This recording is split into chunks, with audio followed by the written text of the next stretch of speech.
প্রাকৃতিক সৌন্দর্যের কোনো কমতি নাই, তবে স্টেডিয়ামের অবকাঠামোর যে দশা তাতে নামেই কেবল আন্তর্জাতিক স্টেডিয়ামের সুযোগ সুবিধার ছিটে ফোটাও নেই কক্সবাজার আন্তর্জাতিক ক্রিকেট স্টেডিয়ামে।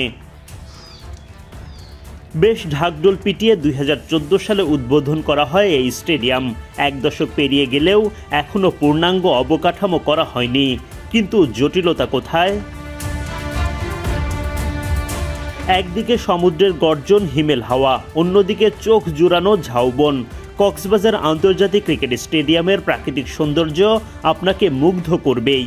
এই মাঠে চলছে এনসিএল পূর্ণাঙ্গ কাজ শেষে নিঃসন্দেহে বাংলাদেশের অন্যতম সেরা স্টেডিয়াম হবে এটি। তবে সেটা আর কবে হবে? 2014 সালে বাংলাদেশে আয়োজিত টি-20 বিশ্বকাপ সামনে রেখে কক্সবাজারে একটি আন্তর্জাতিক ক্রিকেট স্টেডিয়াম নির্মাণের সিদ্ধান্ত নিয়েছিল যুব ও ক্রীড়া মন্ত্রণালয়। সেই সময় পর্যটন কর্পোরেশনের 50 একর জমি হস্তান্তর করা হয় ক্রীড়া মন্ত্রণালয়কে। জমি হস্তান্তরের সময় যার বাজার মূল্য ছিল 768 কোটি টাকা। বর্তমান বাজার দর অবশ্য 1200 কোটি টাকার মতো, যদিও মাত্র 1,01,000 টাকা প্রতীকী মূল্যে জমি বরাদ্দ দেওয়া হয়েছিল। 50 একর জমির ওপর মূল মাঠসহ একাডেমি ভবন, জিমনেশিয়াম, সুইমিং পুল ও হোটেল নির্মাণের কথা ছিল। পরিকল্পনা ছিল দেশের অন্যতম সেরা স্টেডিয়াম হবে কক্সবাজারে। কিন্তু 1 দশক পর সেই স্বপ্নই রয়ে গেছে। এনসিএলের মতো ঘরোয়া ক্রিকেট হয় এখানে, আন্তর্জাতিক ক্রিকেট আয়োজনের ন্যূনতম ব্যবস্থাও নেই।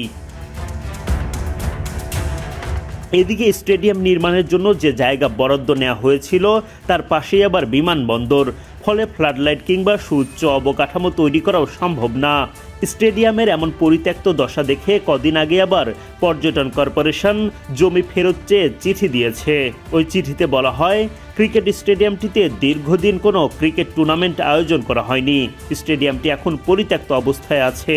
কক্সবাজার বিমানবন্দরের রানওয়ে সম্প্রসারণের কারণে স্টেডিয়ামে ফ্লাডলাইট ব্যবহারের ওপর নিষেধাজ্ঞা রয়েছে, ফলে আন্তর্জাতিক স্টেডিয়াম করা যাবে না।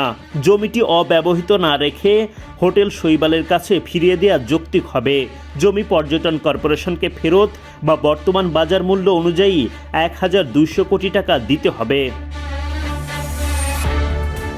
ক্রীড়া মন্ত্রণালয় এই স্টেডিয়াম নিয়ে কি সিদ্ধান্ত নেবে সেটা এখনও জানা যায়নি। তবে এতটুকু আন্দাজ করা যায়, কক্সবাজার আন্তর্জাতিক ক্রিকেট স্টেডিয়াম নিয়ে ভক্তরা যে স্বপ্ন দেখেছিলেন তা অঙ্কুরেই বিনষ্ট হয়ে যাচ্ছে।